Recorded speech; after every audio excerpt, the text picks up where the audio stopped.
Hello mga kagala, tayo naman ngayon ay magluluto ng disadong pansit. Kitang-kita nyo naman ako at hindi ko naman akalain nga na ako'y mapapalaban din ng lutuan. Kaya naman ako'y hinaghubad na nga.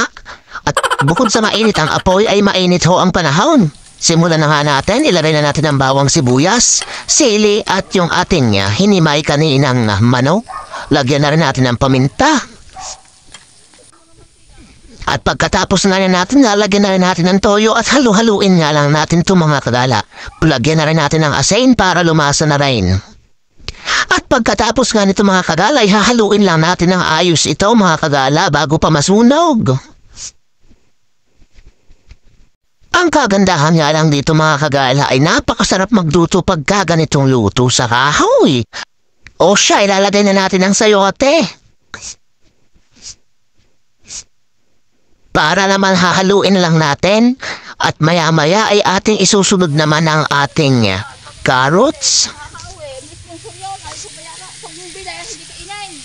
At syempre lalagyan na rin natin ng oyster sauce. Ayan na nga ang ating carrots, hahaluin na lang natin ito ng bahagya para maganda ang pagkaluto at maluto lahat ito. Lagay na rin natin yung ating beans. At isunod na nga rin natin ang ating nor cubes na pangpalasa dyan at yung ating repolyo. So gigisahin lang naman natin to mga kagala ang gulay. Pagkatapos na nito mga kagalay, isisit aside na natin. Kung luto na, ibubukod na lang natin to.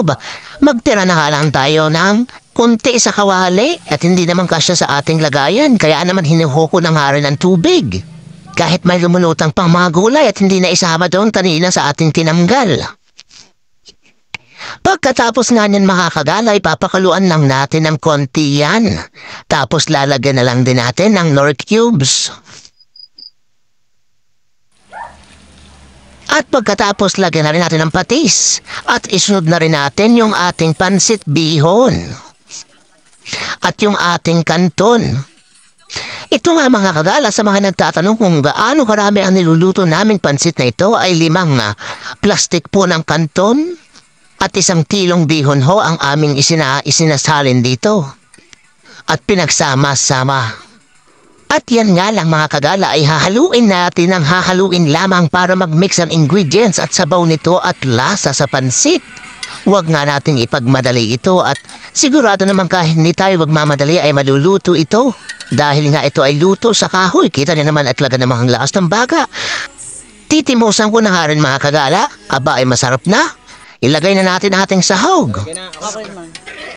At ari na nga ang itsura pagka nailagay na natin ang ating mga gulay. O diba ay napakasarap. Tingin pala mga ay napakasarap na yan mga kagala. O tingnan niya. Oh, masarap yan ay yung medyo tuyo-tuyo o iga-iga kung tawagin din sa Batangas. At ari na nga mga kagala, pwede na tayong kumain. Sa mga hindi pa nakaka-follow sa amin, please follow Idols Kagala TV.